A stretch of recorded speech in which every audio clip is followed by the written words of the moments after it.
going to talk about another kind of rip-off.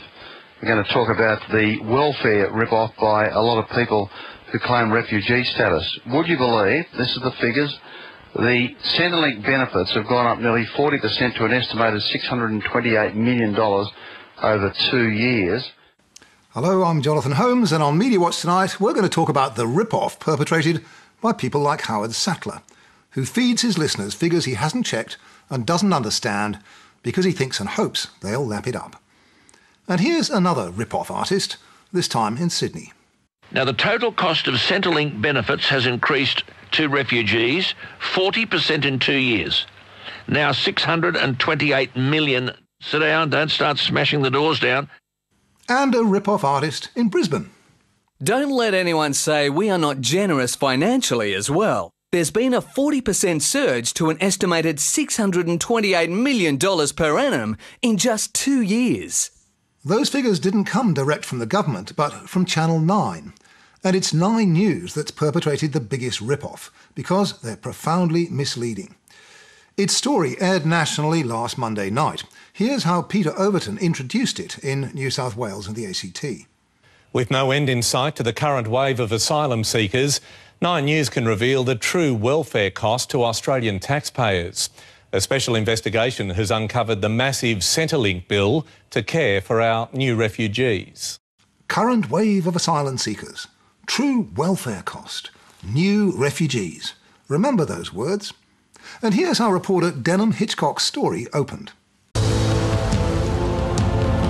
The journey is desperate and dangerous, but effective.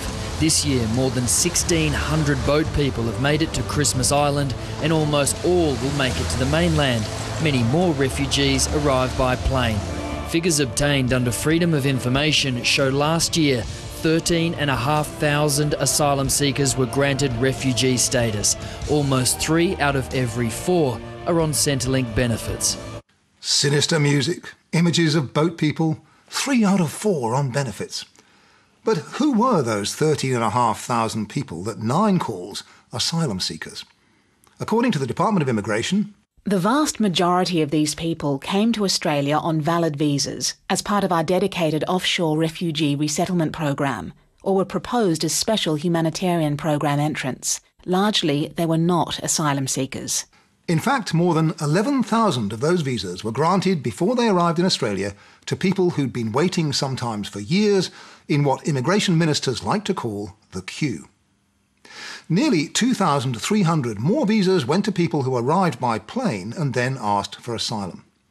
How many visas went last year to asylum seekers arriving by boat? Precisely 206. So whatever Nine's figures show, they tell us almost nothing about boat people.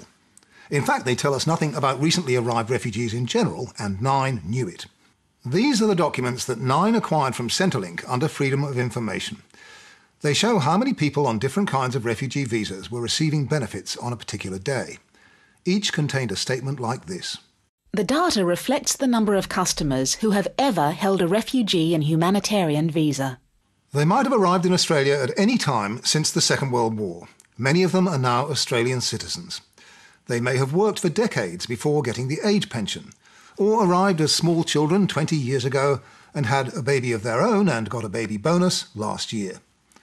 So how did 9 News work out from these figures that of last year's refugee intake, almost 3 out of every 4 are on Centrelink benefits? Well, 9 wouldn't tell us. But the simple fact is there's just no way of telling from the figures how many of Centrelink's clients arrived in Australia last year as refugees. Centrelink cannot account for the figures in the Channel 9 news report. The figures do not reflect the data Centrelink provided. Denham Hitchcock's mangling of the figures got far worse. Looking further into the records of those accepted into the country since 1990, benefits are paid to nearly 1 in 4. But the Centrelink figures don't relate just to people who've been accepted as refugees since 1990.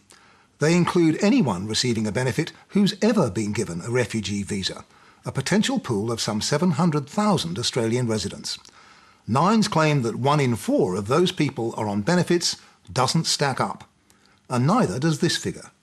The cost to the taxpayer this year will be $628 million, a 40% increase since the Rudd government came to power. Again, Centrelink says that figure can't be extracted from the data it gave Nine. It appears that Nine News has made assumptions about payment rates to calculate figures and misinterpreted point-in-time data as annual figures. The tables tell us only how many people were receiving some benefit on one particular day. You can't assume all of them were getting the full allowance or that they received it for a whole year.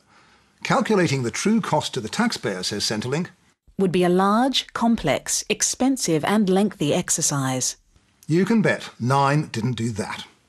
But hey, what does it matter? The one thing that is true is this. On June the 30th this year, some 12,000 more people who had once been granted refugee visas were receiving Centrelink benefits of some kind than on the same day 2 years earlier.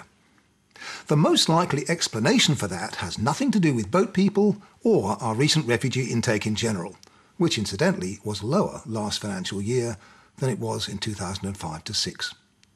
What's really changed in the last 2 years is the state of the Australian economy. As Centrelink puts it, the counts between years need to take account of the prevailing economic conditions, such as the increase in unemployment flowing from the global financial crisis. Refugees tend to be in higher-risk, low-skill jobs and tend to be employed in industries more affected by economic downturns. That's the factor Nine never bothered to mention. Hard times in Australia for people who first came here last year or decades ago as refugees. Nine's entire story is a total furphy. In a response to Media Watch, News Director Darren Wick claims, "It's critical to your inquiry to understand that Centrelink advised Nine News on how to achieve accurate calculations from this data. Data was constantly checked and cross-checked. We stand by the story." Centrelink agrees it explained the figures it provided to Nine, but says, "We are unaware of anyone within Centrelink who provided assistance in further use and recalculations based on the data provided." The fact is, Nine got its figures wrong. It's either too innumerate to understand that or too cynical to care.